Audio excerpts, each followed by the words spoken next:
क्या होगा जब सालों से छिपा एक ऐसा सच सामने आए जो कई रिश्तों को तोड़ने की असली वजह बन चुका हो? क्या होगा जब स्नेहा को पता चलेगा कि मधु और शेखर की जुदाई के पीछे आखिर कौन जिम्मेदार है? और क्या इस सच के सामने आने के बाद परिवार में फिर से प्यार लौट पाएगा या फिर रिश्तों में और ज्यादा दरार आ जाएगी? आने वाला ट्रैक बेहद रोमांचक होने वाला है।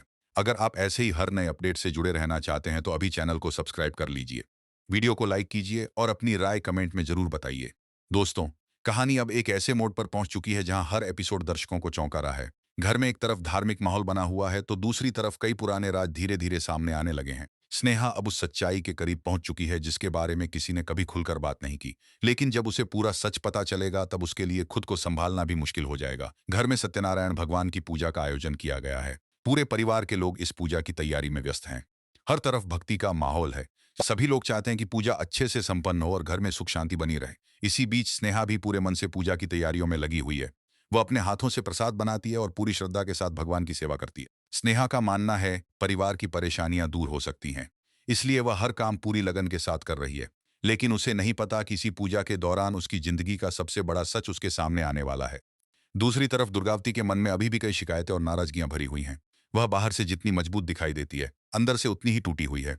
उसके दिल में पुराने जख्म आज भी ताजा हैं। यही वजह है कि वह कई लोगों को आसानी से माफ नहीं कर पाती। जब स्नेहा प्रसाद बनाकर सभी को देती है तो एक ऐसी स्थिति बन जाती है जहां दुर्गावती चाहकर भी प्रसाद लेने से इनकार नहीं कर सकती। भगवान का प्रसाद होने की वजह से उसे उसे स्वीकार करना पड़ता है। हालांकि उसके चेहरे पर साफ दिखाई देता है कि वह अंदर ही अंदर परेशान है।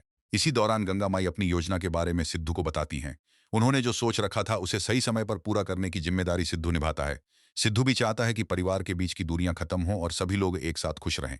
लेकिन उसे भी नहीं पता कि कुछ ही तरह बदलने वाले हैं। पूजा शुरू होती है और सिद्धू तथा स्नेहा एक साथ बैठकर पूजा करते हैं। दोनों को साथ देखकर कई लोगों को खुशी होती है। परिवार के कुछ सदस्य यह देखकर संतुष्ट हैं कि दोनों के रिश्ते में प्यार और विश्वास बढ़ रहा है। लेकिन हर कोई इस बात से खुश नहीं है। पूर्वी यह सब देखकर परेशान हो जाती है। उसे यह बात बिल्कुल पसंद नहीं आती कि सिद्धू और स्नेहा एक दूसरे के इतने करीब नजर आ रहे हैं। वह चाहकर भी अपनी नाराजगी खुलकर जाहिर नहीं कर पाती। उसके चेहरे के भाव साफ बता रहे होते हैं कि वह अंदर ही अंदर बेचैन है।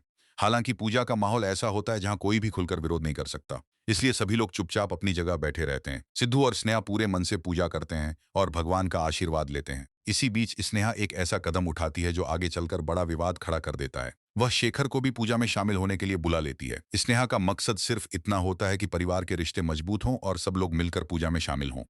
जब शेखर घर पहुंचता है हुए उनका आशीर्वाद लेने की कोशिश करता है, लेकिन जैसे ही वह आगे बढ़ता है माहौल अचानक बदल जाता है। दुर्गावती का गुस्सा फूट पड़ता है। वह यह सब देखकर बेहद नाराज हो जाती है। दुर्गावती स्नेहा से सवाल करती है कि वह यह फैसला करे कि कौन इस घर का सदस्य है और कौन मेहमान। उसकी आवाज में इतना गुस्सा होता है कि वहां मौजूद सभी लोग हैरान रह जाते हैं। स्नेहा पहले तो समझ नहीं पाती कि आखिर दुर्गावती इतनी नाराज क्यों है।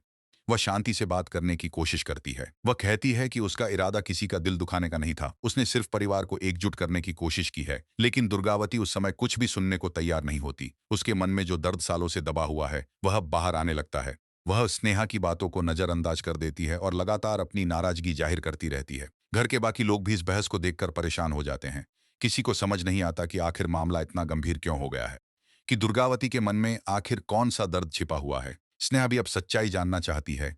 वह महसूस करती है कि जरूर कोई बड़ी बात है जिसे उससे छिपाया गया है। यही वजह है कि वह दुर्गावती से बार बार पूछने लगती है कि आखिर असली बात क्या है। आखिरकार दुर्गावती फैसला करती है कि अब समय आ गया है जब स्नेहा को पूरा सच बता दिया जाए। वह उसे अपने कमरे में ले जाती है ताकि बिना किसी रुकावट के सारी बातें बता सके। कमरे में पहुंचने के बाद माहौल पूरी तरह बदल जाता है। बाहर जहां पूजा का माहौल है, वहीं